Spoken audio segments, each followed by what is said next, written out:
समुपस्थितं कविं प्रजाविसर्गे निजशासनार्हणं बभाष ईषत्स्मितशोचिषा गिरा प्रियः प्रियं प्रीतमनाः करे स्पृशन्.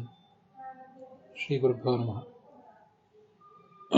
ಭಾಗವತದ 2ನೇ ಸ್ಕಂದದ 9ನೇ ಅಧ್ಯಾಯದ 18ನೇ ಶ್ಲೋಕದಿಂದ ಇವತ್ತಿನ ಈ ಪ್ರವಚನ ಪ್ರಾರಂಭ ಕಾಣಬೇಕಾಗಿದೆ.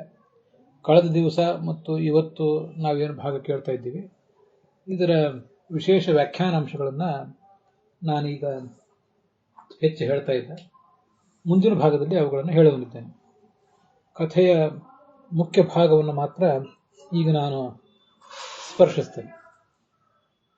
ವ್ಯಾಖ್ಯಾನ ವಿಶೇಷಗಳನ್ನಲ್ಲದೆ ಕೇವಲ ಅಲ್ಲಿಂದ ಸಿಗುವಂಥ ಕೆಲವು ಸಂದೇಶಗಳೇನಿರ್ತವೆ ಅವುಗಳನ್ನು ಮಾತ್ರ ಈಗ ಹೇಳಿ ನಾನು ಮುಂದುವರಿಯುವರಿದ್ದೇನೆ. ಚತುರ್ಮುಖ ಬ್ರಹ್ಮ ಪರಮಾತ್ಮನನ್ನು ಕುರಿತು ತಪಸ್ಸು ಮಾಡಿದ.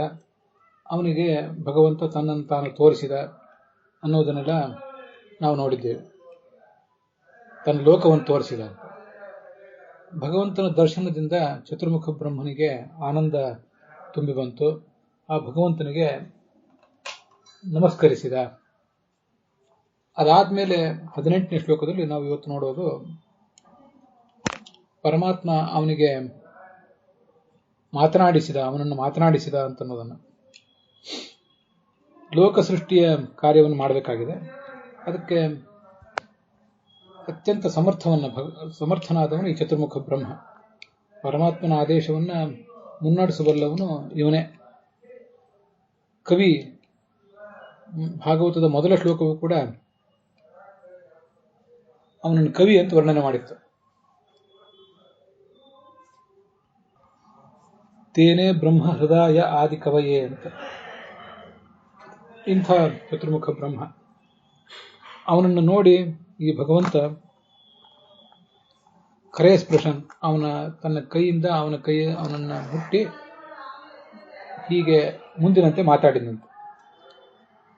ದೀರ್ಘಕಾಲದ ತಪಸ್ಸು ಮಾಡಿದ್ದೆ, ಅದು ಸೃಷ್ಟಿ ಮಾಡುವುದಕ್ಕಾಗಿ ಹೀಗೆ ಮಾಡಿದ್ದೆ. ನೀನೇನು ತಪಸ್ಸು ಮಾಡಿದ್ದೆ, ಇದರಿಂದ ನನಗೆ ಬಹಳ ಸಂತೋಷ ಆಗಿದೆ. ನಿನ್ನನ್ನು ವೇದಗರ್ಭ ಅಂತ ನಾನು ಕರಿತೀನಿ ಅಂತ ಹೇಳ್ತಾನೆ ಚತುರ್ಮುಖ ಬ್ರಹ್ಮನಿಗೆ ಭಗವಂತ. ವೇದ ಅಂದ್ರೆ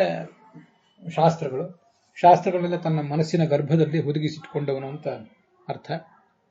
ಹಾಗೇನೆ ವೇದೋ ವೇದ ವಿಧ ವ್ಯಂಗ ಅಂತ ಭಗವಂತನ ನಾಮ ವಿಷ್ಣು ಸಹಸ್ರನಾಮದಲ್ಲಿದೆ. ಅವನನ್ನು ತನ್ನ ಗರ್ಭದಲ್ಲಿ ಇಟ್ಕೊಂಡವನು. ಸರಸ್ವತಿ ಮತ್ತು ಚತುರ್ಮುಖ ಬ್ರಹ್ಮ ಹಾಗೇನೆ ಪ್ರಾಣ ಮತ್ತು ಭಾರತೀಯರಿಬ್ಬರು ಕೂಡ ಭಗವಂತನನ್ನು ತಮ್ಮ ಗರ್ಭದಲ್ಲಿ ಇಟ್ಕೊಂಡು ಅವನನ್ನು ಜಗತ್ತಿಗೆ ತೋರಿಸಿಕೊಟ್ಟವರು. ಇದು ಬೇರೆ ಬೇರೆ ಕಡೆ ಎಲ್ಲ ಬಂದಿದೆ.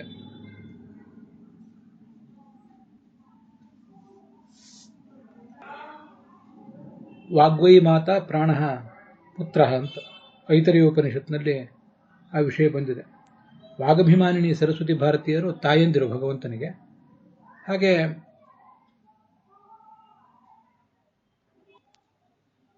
ಆ ಚತುರ್ಮುಖ ಬ್ರಹ್ಮ ಆತನ ತಂದೆ ಅಂತ. ತಂದೆಯ ಮೂಲಕ ತಾಯಿಗೆ ಆ ಗರ್ಭ ಬಂದು ಮುಂದೆ ತಾಯಿ ಅದನ್ನ ಜಗತ್ತಿಗೆ ತೋರಿಸ್ತಾಳೆ. ಹೀಗೆ ವೇದ ಅಂತ ಶಬ್ದವಾಚ್ಯನಾದ ಭಗವಂತನನ್ನ ತನ್ನ ಗರ್ಭದಲ್ಲಿ ಹೊತ್ತವನು. ಯಸ್ತಾ ವಿಜಾನಾತ್ ಸಪಿತುಷ್ಪಿತಾಸತ ಅಂತ ವೇದವಾಕ್ಯವು ಕೂಡ ಶಾಸ್ತ್ರದ ರಹಸ್ಯವನ್ನ ಬಲ್ಲಂಥ ಚತುರ್ಮುಖ ಬ್ರಹ್ಮ ಏನಿದ್ದಾನೆ, ಪಿತುಹು ಪಿತಾ, ಜಗತ್ತಿನ ತಂದೆಯಾದ ಪರಮಾತ್ಮನಿಗೂ ಅವನ ತಂದೆ ಅಂತ ಅಲ್ಲಿ ಬಂದಿದೆ. ಆದ್ರಿಂದ ಅವತನ್ನು ವೇದಗರ್ಭ ಅಂತ ಹೇಳಿದ್ದು ಮಹತ್ವದ ಒಂದು ಶಬ್ದ. ತ್ರಯೀಡ್ಯತ್ವ ತ್ರಯೀ ಸುತಃ. ಈ ವೇದ ಶಬ್ದವಾಚ್ಯನಾದ ಭಗವಂತ ಅವನು ವೇದದ ಮಗನೂ ಕೂಡ ಹೌದು, ವೇದಾಭಿಮಾನಿಯಾದ ಸರಸ್ವತಿಯ ಮಗನೂ ಕೂಡ ಹೌದು. ಬೇರೆ ಕಡೆ ಭಾಗವತ ತಾತ್ಪರ್ಯದಲ್ಲಿ ಮುಂದೆ ಬಂದಿದೆ. ಹೀಗೆ ಅವನು ಚತುರ್ಮುಖ ಬ್ರಹ್ಮ ವೇದ ಶಬ್ದವಾಚ್ಯನಾದ ಭಗವಂತನನ್ನ ತನ್ನ ಗರ್ಭದಲ್ಲಿ ತನ್ನ ಮನಸ್ಸಿನೊಳಗೆ ಹೊತ್ತವನು. ಸರಸ್ವತಿಯ ಮೂಲಕ ಜಗತ್ತನ್ನ ಆತನಿಗೆ ತೋರಿಸ್ತಾನೆ. ದುಸ್ತೋಷಃ ಕೂಟಯೋಗಿನಾಂ ಅಂತ ಅಲ್ಲಿರೋ ಶಬ್ದ. ಕೂಟಯೋಗಿಗಳು ಯಾರಿದ್ದಾರೆ, ಆ ಕೂಟಯೋಗಿಗಳಿಗೆ ನಾನೆಂದೂ ಕೂಡ ಒಲಿಯುವವನಲ್ಲ ಅಂತ.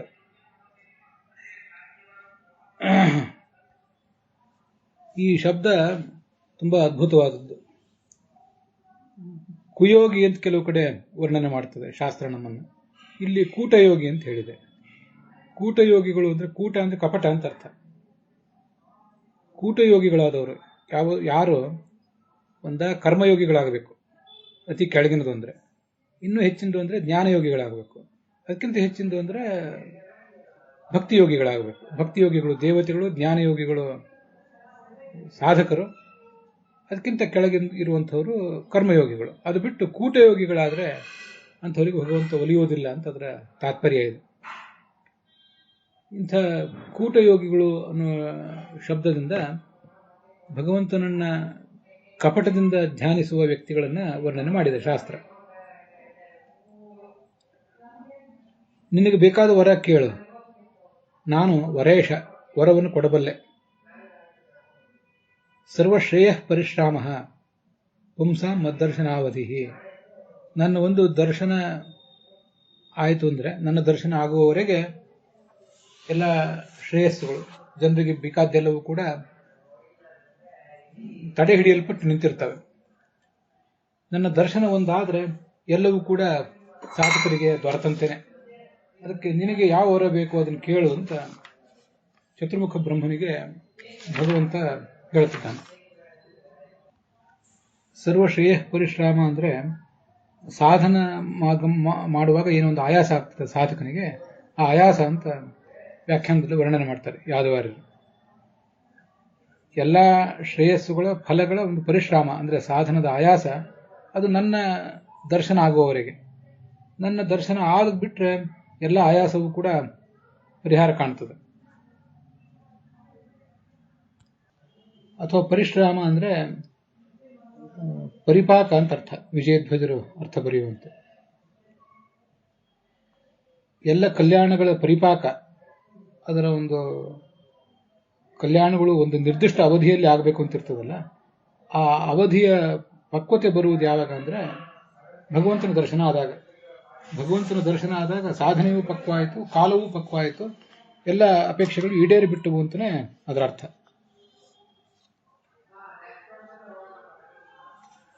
ನೀನು ನನ್ನ ಲೋಕವನ್ನು ಕಂಡಿದ್ದಿ, ಯಾಕೆಂದ್ರೆ ನನ್ನ ಆದೇಶವನ್ನು ಕೇಳಿ ತಪಸ್ಸು ಮಾಡಿದ್ದೆ. ಸೃಷ್ಟಿ ಕಾರ್ಯವನ್ನು ಹೇಗೆ ಮಾಡಬೇಕು ಅಂತ ನಿನಗೆ ಜ್ಞಾನ ಇಲ್ಲದೆ ಇದ್ದಾಗ ನಾನು ನಿನಗೆ ಹೇಳಿದೆ ತಪಸ್ಸು ಮಾಡು ಅಂತ ಹೇಳಿದೆ. ಅದರಂತೆ ನೀನು ತಪಸ್ಸು ಮಾಡಿದ್ದಿ. ಅಲ್ಲಿ ಮನೀಷಿತಾನುಭಾವ ಅಂತಿದೆ. ಮನೀಷಿತ ಅಂದ್ರೆ ತಪಸ್ಸು ಅಂತ ಅದರ ತಾತ್ಪರ್ಯ. ಆ ತಪಸ್ಸಿನ ಒಂದು ಫಲ ಇದು. ಈಗ ನಾನು ನಿನಗೆ ಸಿಕ್ಕವನು, ನೀನು ನನ್ನನ್ನು ನೋಡಿದ್ದು ಅದರ ಫಲ ಇದು. ನನ್ನ ಆದೇಶವನ್ನು ಶಿರಸಾವಹಿಸಿ ಮಾಡಿದ್ದರ ಫಲ. ಪ್ರತ್ಯಾದಿಷ್ಟಮಯ ತತ್ರ ತ್ವಯಿ ಕರ್ಮ ವಿಮೋಹಿತೆ. ಕರ್ಮವನ್ನು ಹೇಗೆ ಮಾಡಬೇಕು ಅಂತ ನಿನಗೆ ಗೊತ್ತಾಗಿರಲಿಲ್ಲ, ಆವಾಗ ನೀನು ತಪಸ್ಸು ಮಾಡಿದೆ. ಕೆಲವು ಪುಸ್ತಕಗಳಲ್ಲಿ ಪ್ರತ್ಯಾದಿಷ್ಟಮಯ ತತ್ರ ತ್ವಯಿ ಕರ್ಮ ವಿಮೋಹಿತೆ ಎನ್ನುವ ಒಂದು ಅರ್ಧ ಬಿಟ್ಟು ಹೋಗಿದೆ, ಅದನ್ನಲ್ಲಿ ಸೇರಿಸ್ಕೊಳ್ಬೇಕು. ನಿನಗೆ ಕರ್ಮ ಹೇಗೆ ಮಾಡಬೇಕು ಅಂತ ಗೊತ್ತಿಲ್ಲದೆ ಇದ್ದಾಗ ನಾನು ನಿನಗೆ ಆದೇಶ ಮಾಡಿದ್ದೆ, ಅದರಂತೆ ನೀನು ತಪಸ್ಸು ಮಾಡಿದ್ದೆ ಅಂತ ಅದರ ತಾತ್ಪರ್ಯ. ತಪೋಮೇ ಹೃದಯಂ ಸಾಕ್ಷಾತ್ ಆತ್ಮಾಹಂ ತಪಸೋ ನಘ. ಈ ಭಗವಂತ ತಪಸ್ಸು ಅನ್ನುವುದು ತನಗೆ ಹೇಗೆ ಪ್ರಿಯ ಅಂತ ಅನ್ನೋದನ್ನೆಲ್ಲ ಹೇಳ್ತಿದ್ದಾನೆ. ತಪೋಮೇ ಹೃದಯಂ ಅಂದ್ರೆ ನನಗೆ ಅತ್ಯಂತ ಪ್ರಿಯ ಅಂತ ಅರ್ಥ. ಅದ್ರದ್ದು ಹೃದಯಂ ಅಂದ್ರೆ ಪ್ರಿಯಂ ಅಂತ.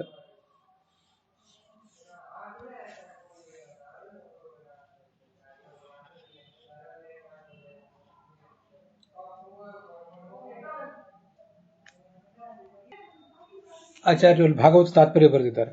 ತಪಃ ಪ್ರಿಯಂ ಸದಾ ವಿಷ್ಣು ತಪಸೈ ವಾಪ್ಯತೆ ಹರಿಹಿ. ಭಗವಂತನಿಗೆ ತಪಸ್ಸು ಅನ್ನೋದು ಬಹಳ ಪ್ರಿಯ, ಅದರಿಂದಲೇ ತಪಸ್ಸನ್ನು ಮಾಡಿಯೇ ನಾವು ಅವನನ್ನು ಪಡೆಯಬೇಕು. ಸ್ವಯಂ ಚ ತಪಸೈ ವೇದಂ ಬಿಭರ್ತಿ ಜ್ಞಾನಮೇವಹಿ. ಈ ಜಗತ್ತೆಲ್ಲವನ್ನು ಕೂಡ ಅವನು ತಪಸ್ಸಿನ ಮೂಲಕವೇ ಸೃಷ್ಟಿಸಿದ್ದಾನೆ, ಪಾಲಿಸ್ತಾನೆ, ಹಾಗೆ ನಾಶಪಡಿಸ್ತಾನೆ. ಇಲ್ಲಿ ತಪಸ್ಸಂದ್ರೆ ಜ್ಞಾನ ಅಂತಾನೆ ಅರ್ಥ.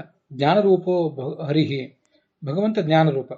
ಜ್ಞಾನವೀರ್ಯ ಜ್ಞಾನಬಲ ಜ್ಞಾನಾನಂದ ಉದಾಹೃತಃ. ಇದು ಬೃಹತ್ ಸಂಹಿತ ಅನ್ನೋ ಮಾತನ್ನು ಆಚಾರ್ಯರು ಉದ್ಧರಿಸಿದ್ದಾರೆ.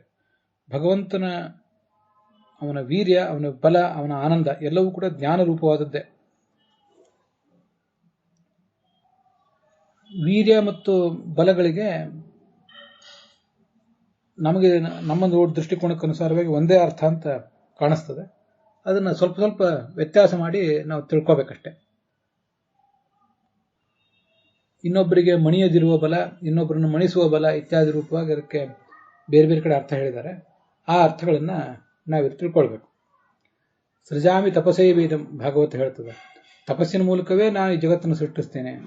ಗ್ರಸಾಮಿ ತಪಸಾ ಪುನಃ, ತಪಸ್ಸಿನ ಮೂಲಕ ನಾನು ನುಂಗುತ್ತೇನೆ. ಮತ್ತೆ ಬಿಭರ್ಮಿ ತಪಸಾ ವಿಶ್ವಂ, ನಾನು ಜಗತ್ತನ್ನು ಪಾಲಿಸುವುದು ಕೂಡ ತಪಸ್ಸಿನ ಮೂಲಕವೇ. ವೀರ್ಯಮ್ಮೇ ದುಸ್ತರಂ ತಪಃ, ನನ್ನ ಶಕ್ತಿ ಅಂದ್ರೂ ತಪಸ್ಸು ಅಂದ್ರೂ ಬೇರೆ ಅಲ್ಲ. ಭಗವಂತ ಒಂದು ಕೆಲಸವನ್ನ ಆಲೋಚನೆ ಮಾಡಿದ ಕೂಡಲೇ ಆ ಕೆಲಸ ತಾನಾಗೇ ಆಗ್ತದೆ. ನಾವು ಮೊದಲು ಜಾನಾತಿ ಇಚ್ಛತಿ ಯತತೆ, ಮೊದಲು ಆಲೋಚನೆ ಮಾಡಿ ಅದನ್ನು ಮಾಡಬೇಕು ಅಂತ ಬಯಸಿ ಅದಾದ ನಂತರ ಅದನ್ನು ಕಾರ್ಯರೂಪಕ್ಕೆ ತರಬೇಕು.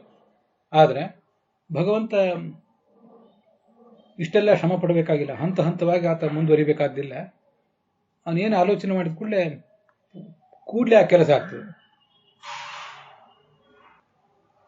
When he decrease A thing and it is ಅಂತ ಬೇರೆ ಬೇರೆ ಕಡೆ ಶಾಸ್ತ್ರದಲ್ಲಿ ಬೇರೆ ಬೇರೆ ಧರ್ಮಗಳಲ್ಲೂ ಅದನ್ನು ಹೇಳ್ತಾರೆ. ಭಗವಂತ ಒಂದು ಏನಾದ್ರು ಕೆಲಸ ಆಗಬೇಕು ಅಂತ ಬಯಸಿದ್ರೆ ಆ ಕೆಲಸ ತಾನಾಗಿ ಅನಾಯಾಸವಾಗಿ ಆಗಿ ಹೋಗ್ತದೆ. ನಾವೆಲ್ಲ ಬಯಸಿದ ಕೂಡಲೇ ಕೆಲಸಗಳಾಗೋದಿಲ್ಲ. ಭಗವಂತನ ಕೆಲಸ ಹಾಗಲ್ಲ, ಅನಾಯಾಸವಾಗಿ ಆಗ್ತದೆ ಅಂತ ಅದರ ತಾತ್ಪರ್ಯ.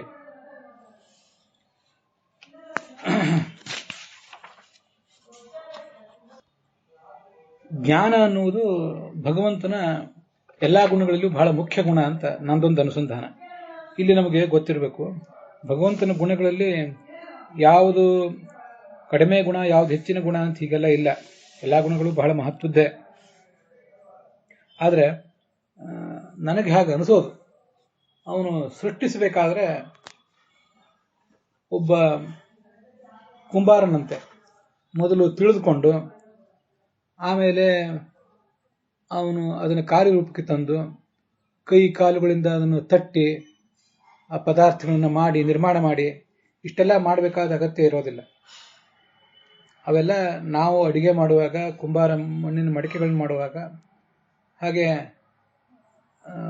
ಅಕ್ಕಸಾಲಿಗರು ಬಂಗಾರದ ಸಾಮಾನುಗಳನ್ನು ಮಾಡುವಾಗ ಎಲ್ಲ ಕಡೆ ಹೀಗಿರ್ತಿರ್ತದೆ.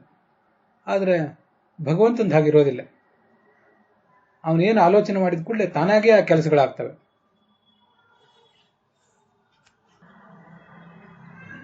ಅದನ್ನೇ ಅಕ್ಲಿಷ್ಟ ಕಾರ್ಯ, ಅದಕ್ಕೆ ಅಕರ್ತ, ಕರ್ತಾಪ್ಯಕರ್ತಿ ಐತಿ ಅಕರ್ತ ಅಂತ ಶಾಸ್ತ್ರ ಅವನು ವರ್ಣನೆ ಮಾಡೋದು. ಕರ್ತ ಹೌದಾದ್ರೂ ಕೂಡ ಅವನನ್ನ ಅಕರ್ತ ಅಂತ ಶಾಸ್ತ್ರ ವರ್ಣನೆ ಮಾಡ್ತದೆ.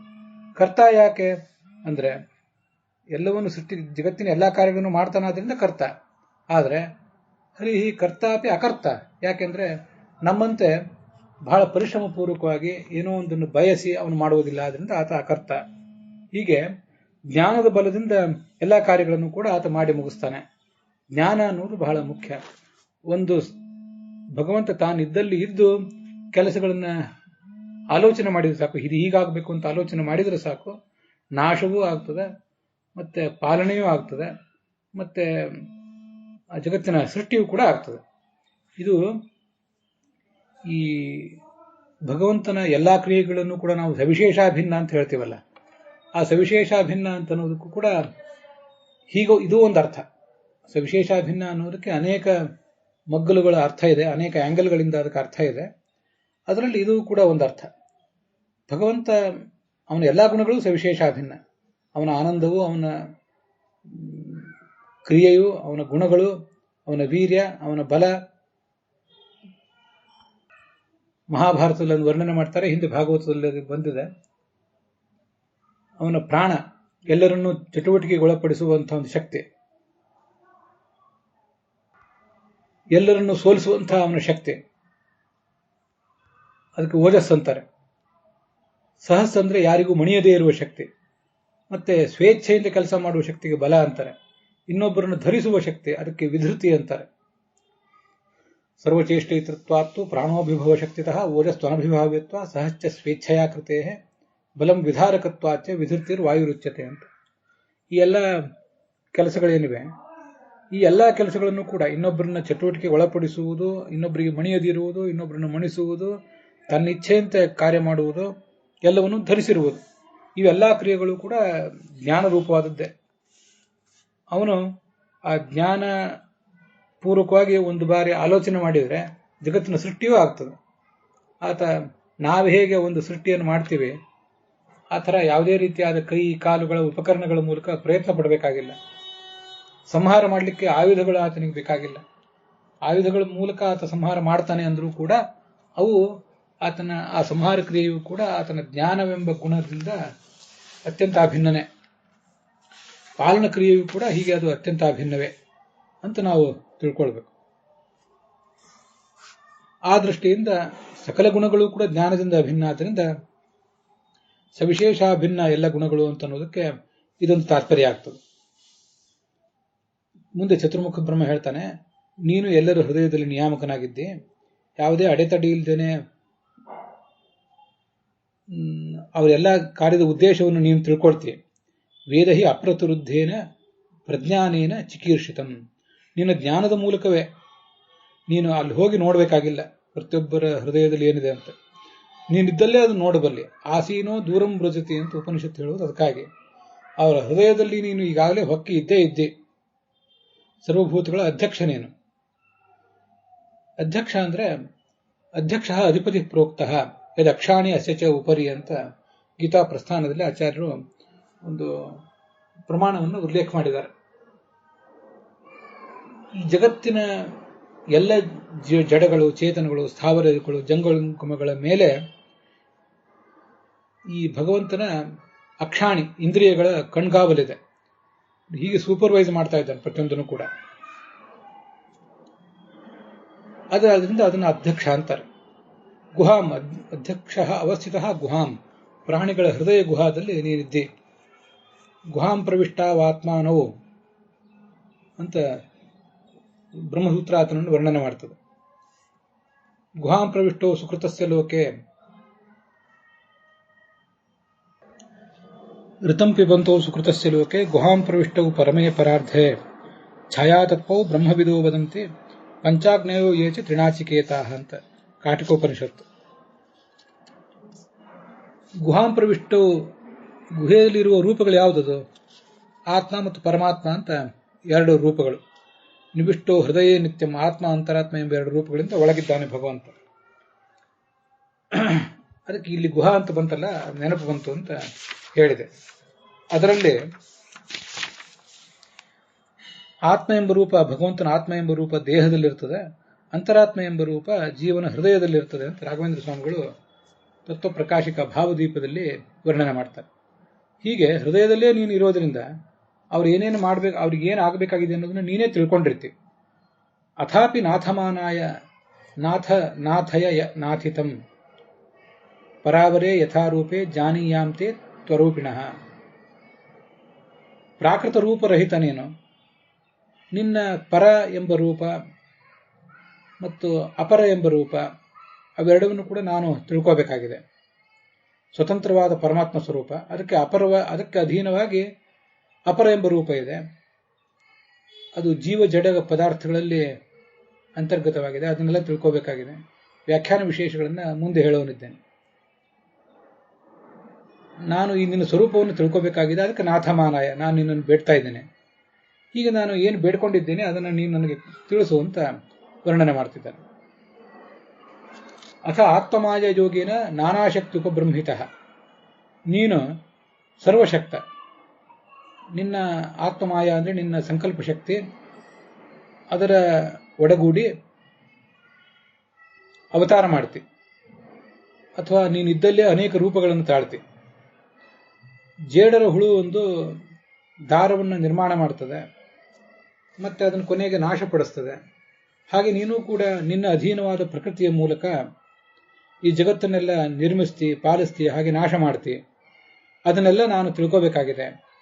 ನನ್ನ ಈ ಬಯಕೆಯನ್ನ ನೀನು ಈಡೇರಿಸಬೇಕು. ವಿಲುಂಪನ್ ವಿಸೃಜನ್ ಗೃಹನ್ ವಿಭ್ರದಾತ್ಮಾನ ಆತ್ಮನ. ವಿಲುಂಪನ್ ಅಂದ್ರೆ ನಾಶ ಮಾಡುವುದು, ವಿಸರ್ಜನ್ ಸೃಷ್ಟಿ ಮಾಡ್ತಿ, ಗೃಹನ್ ಅದನ್ನು ಪಾಲಿಸ್ತಿ, ಕ್ರೀಡಸಿ ಅಮೋಘ ಸಂಕಲ್ಪ, ನಿನ್ನ ಸಂಕಲ್ಪ ಯಾವತ್ತೂ ಹುಸಿ ಹೋದದ್ದಿಲ್ಲ ಯಾವ ಕಾಲಕ್ಕೂ ಕೂಡ. ಊರ್ಣನಾಭಿಹಿ ಯಥೋರ್ಣುತೆ, ಒಬ್ಬ ಜೇಡರ ಹುಳು ಹೀಗೆ ಕೆಲಸ ಮಾಡಿದಂತೆ ನೀನಿಡ್ತಿ.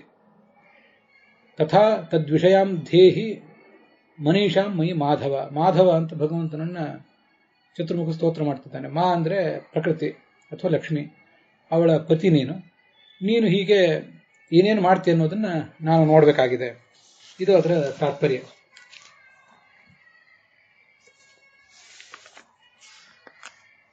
ಭಗವತ್ ಶಿಕ್ಷಿತಮಹಂ ಕರವಾಣಿ ಶತಂದ್ರಿತಃ ನೇಹಮಾನಃ ಪ್ರಜಾಸರ್ಗಂ ಬಧ್ಯೇಯಂ ಯದನುಗ್ರಹಾತ್. ನೀನು ಹೇಗೆ ಹೇಳ್ತೆ ಅದರಂತೆ ನಾನು ಸೃಷ್ಟಿ ಮಾಡ್ತೇನೆ. ಅತಂದ್ರಿತಃ, ಅದರಲ್ಲಿ ನಾನು ಮಾಡಬೇಕಾದ ಕೆಲಸದಲ್ಲಿ ಯಾವತ್ತೂ ಕೂಡ ನಾನು ಆಲಸ್ಯ ಮಾಡೋದಿಲ್ಲ. ಮತ್ತೆ ಸಾಮಾನ್ಯವಾಗಿ ಜೀವ ಏನು ಕರ್ಮಗಳನ್ನು ಮಾಡ್ತಾನೆ ಆ ಎಲ್ಲಾ ಕರ್ಮಗಳು ಕೂಡ ಆತನಿಗೆ ಬಂಧಕ ಆಗ್ತಿರ್ತವೆ. ಹಾಗೆ ನಾನು ಮಾಡುವ ಸೃಷ್ಟಿ ಕರ್ಮವೂ ಕೂಡ ನನಗೆ ಯಾವತ್ತೂ ಬಂಧಕ ಆಗದೆ ಇರಲಿ. ಮಾಡುವ ಸೃಷ್ಟಿ ಕರ್ಮ ನನ್ನ ಸಂಸಾರದಲ್ಲಿ ಮತ್ತೆ ಕೆಳಗೆ ಸೆಳೆದು ಅಲ್ಲೇ ಕೂಡಿಸಿ ನನ್ನ ಸಾಧನೆಯಲ್ಲ ವಿಳಂಬಿತ ಮಾಡದೇ ಇರಲಿ. ನನಗೆ ಮುಕ್ತಿಯ ದಾರಿ ಸುಲಭವಾಗಲಿ ಅಂತ ಹೀಗೆ ಕೇಳ್ಕೊತಿದ್ದಾನೆ. ಯಾವತ್ ಸಖಾ ಸಖ್ಯುರಿವೇಶತೆ ಕೃತಃ. ಮುಂದಿನ ಶ್ಲೋಕ. ಸ್ನೇಹಿತ ತನ್ನ ಸ್ನೇಹಿತನನ್ನ ಆಧರಿಸುವಂತೆ ನೀನು ನನ್ನನ್ನ ಆಧರಿಸಿದ್ದೆ. ಸೃಷ್ಟಿಕಾರ್ಯದ ಮೂಲಕ ನೀನು ಸೇವಾ ಮಾಡಲಿಕ್ಕೆ ನನಗೊಂದು ಅವಕಾಶ ಕೊಟ್ಟಿದ್ದೆ. ಎಲ್ಲಾ ದೇವತೆಗಳಿಗೆ ಯಾರ್ಯಾರಿಗೆ ಏನೇನು ಸ್ಥಾನಗಳನ್ನು ಕೊಡಬೇಕೋ ಅದನ್ನೆಲ್ಲ ನಾನು ಹಂಚಿಕೊಡ್ತೇನೆ. ಮಾಮೇ ಸಮುನ್ನದ್ಧ ಮದಃ ಅಜಮಾನಿನಃ. ಈ ಎಲ್ಲ ಕಾರಣಗಳಿಂದ ನಿನ್ನ ಪರಮಾನುಗ್ರಹಕ್ಕೆ ಪಾತ್ರನಾದಂಥ ನನಗೆ ಯಾವತ್ತೂ ಕೂಡ ಅಹಂಕಾರ ಬಾರದೇ ಇರಲಿ. ಮಾಮೇ ಸಮುನ್ನದ್ಧ ಮದಃ ಅಜಮಾನಿನಃ. ಅಜ, ನಾನು ನಿನ್ನ ಮಗ, ಹೀಗೆಲ್ಲ ತಿಳ್ಕೊಂಡಿದ್ದೇನೆ. ಸೃಷ್ಟಿ ಕಾರ್ಯಕ್ಕೆ ನನ್ನನ್ನು ತೊಡಗಿಸಿದ್ದೆ.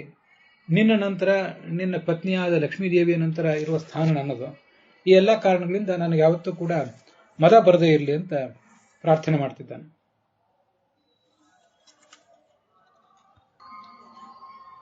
ಹೀಗೆ ಚತುರ್ಮುಖ ಏನು ಪ್ರಾರ್ಥನೆ ಮಾಡಿದ್ದಾನೆ ಆ ಪ್ರಾರ್ಥನೆಯೊಂದಿಗೆ 29ನೇ ಶ್ಲೋಕದೊಂದಿಗೆ ಇವತ್ತಿನ ಈ ಭಾಗ ಸಮಾಪ್ತ ಆಗಿದೆ. 30ನೇ ಶ್ಲೋಕದಿಂದ ಆರಂಭಿಸಿ ಏನನ್ನ ಪರಮಾತ್ಮ ಆತನಿಗೆ ಹೇಳಿದ ಅನ್ನೋದನ್ನ ನಾವು ಮುಂದಿನ ಭಾಗದಲ್ಲಿ ನೋಡೋರಿದ್ದೀವಿ. ಹಾಗೇನೆ ಈ ವ್ಯಾಖ್ಯಾನ ವಿಶೇಷಾಂಶಗಳನ್ನು ಕೂಡ ನೋಡೋರಿದ್ದೇವೆ. ಇಲ್ಲಿಗೆ ಈ ಭಾಗ ಸಮಾಪ್ತ ಆಗಿದೆ. ಕುಸಿಯ ನಾಡಿ ಹೊಟ್ಟೆ ಹೊರೆವ ವಿಷಯದಲ್ಲಿ ರಸಿಕನೆಂದು ಕುಸಿಗೆ ಹಾಕಿದಿರುವ ಎನ್ನ ಋಷಿಕೇಶನೇ, ಈಶ ನಿನ್ನ ಚರಣ ಭಜನೆ ಆಸೆಯಿಂದ ಮಾಡುವ ದೋಷ ರಾಶಿ ನಾಶ ಮಾಡು ಶ್ರೀಶಕೇಶವ. ಶ್ರೀಕೃಷ್ಣಾರ್ಪಣ ವಸ್ತು.